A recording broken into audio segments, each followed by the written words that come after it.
The gravity.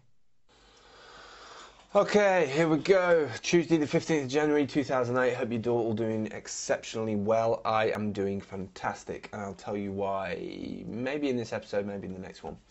Let's get straight into the things for today. Right, so big day yesterday. Was it yesterday? Yeah, yesterday, which would have been today, because I'm recording this in the past. Apple brought out the MacBook Air, which is incredibly thin. A great, I don't know if it's a massive innovation, it's more of a up you to Sony. We can make it thinner.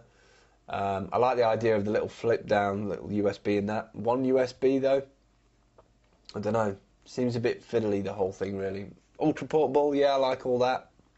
Solid state raises it to about $3,000. Don't know, maybe revision 2 of it. We'll see. I'll be interested to see what they do with the MacBook Pro in terms of upgrading that. Obviously, now that they can do the slimness, they'll probably try and slim down other portables in the range. And yeah, pretty excited about it. I'm excited about the Apple TV update because obviously I've got Apple TV, so the update will make a big difference. I like the idea of getting to my Flickr albums. I don't think I'll ever rent anything off Apple TV. Not really a rental type of person. Never used Blockbuster or Netflix or anything like that. I think that's still quite pricey. The whole $2.99, $3.99, $4.99 for HD. I would prefer X amount of movies a month, and then same sort of system as a mobile phone, prepaid. But discount for being prepaid every month on direct debit. But we won't see it in the UK for months anyway yet, so I don't know why I'm talking about it. Right, so 2 minutes in, a couple of things that I want to draw your eye to, some URLs. I'm also going to start doing screencasts, probably over the weekends. They will be in a separate feed, and they'll be in a separate section on the site. I don't know where I'm going to put them yet, but I've had a few people requesting to do some screencasts, so I'm going to do those. Okay, so the first thing I want to look at is at purl.com/dropwi. And this is basically this huge arc kind of display that Sanyo have built.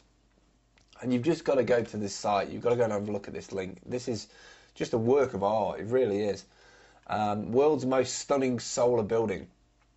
What I can't work out from this is I don't know if it actually produces energy in terms of, they've used all the old bits of kit that they never used, in fabrication, and the rejects of all the stuff, should I say, it's written in there.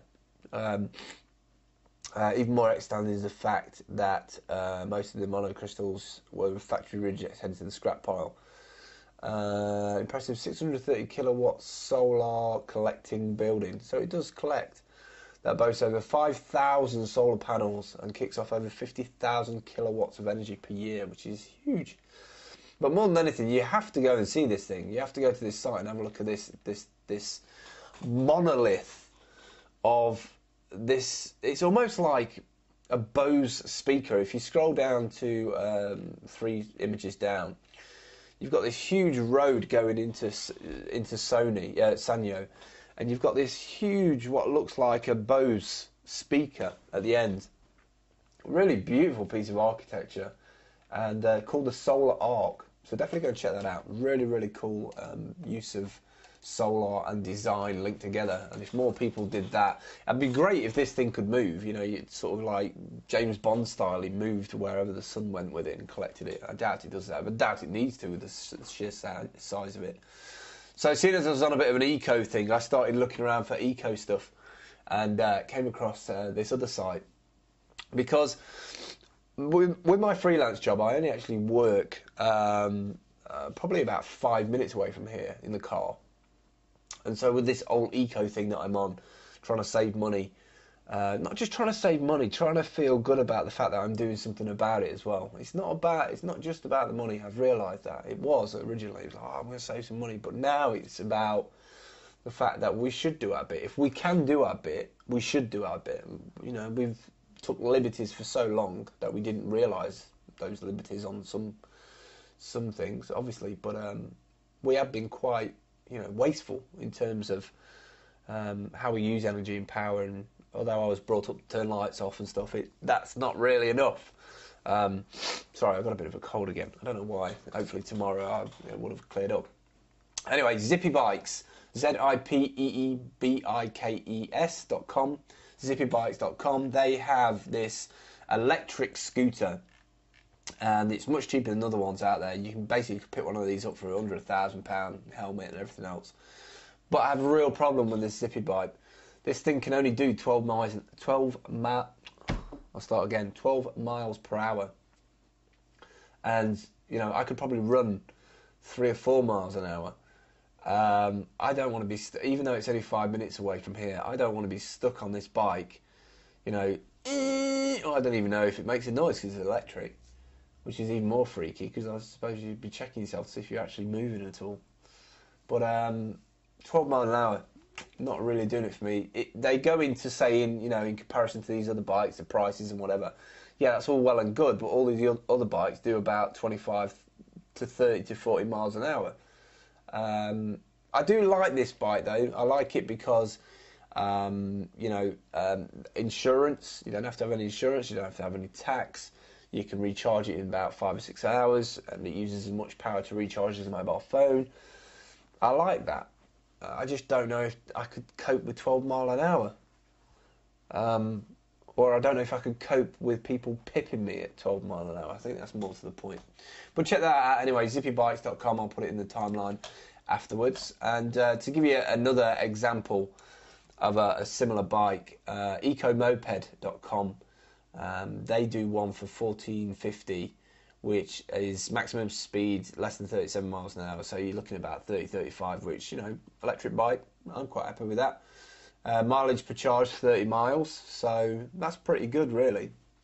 And charge time is 3 to 6 months. Includes VAT and 12 months guarantee. I like the idea of these.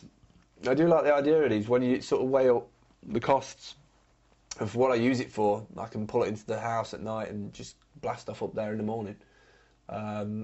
Me and Sam have actually been talking about getting another family car, get rid of the 2 cars and just having 1 car for distance driving and sort of a smart car or something for local. But one of these could work too. Right, so I'm coming up to 8 minutes.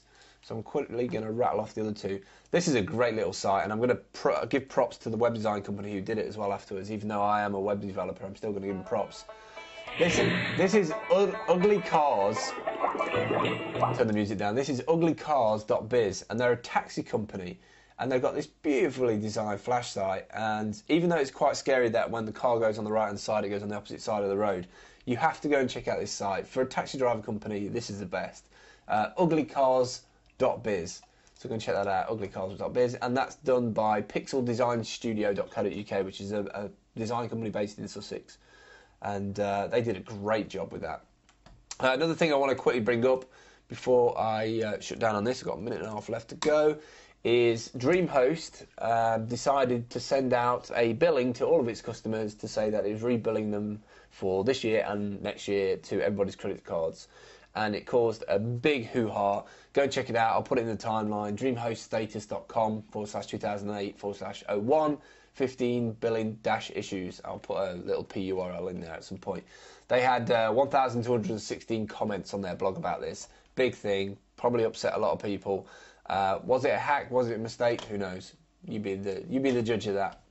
And I just want to give props as well, while I'm talking about it, for the MacBook Air, that while watching the iJustine feed, I think it was iJustine feed on Ustream TV, MacRumors.com had an incredibly reliable, useful updates, pictures, Ajaxy thing, which performed flawlessly.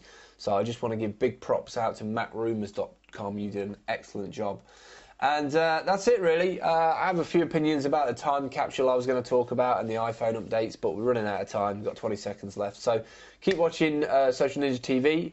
If there's any particular screencast you would like me to record, just let me know. Drop me an email, meet@meet.dm. Thanks for watching, and I'll see you all in the next episode. Cheers. Medium.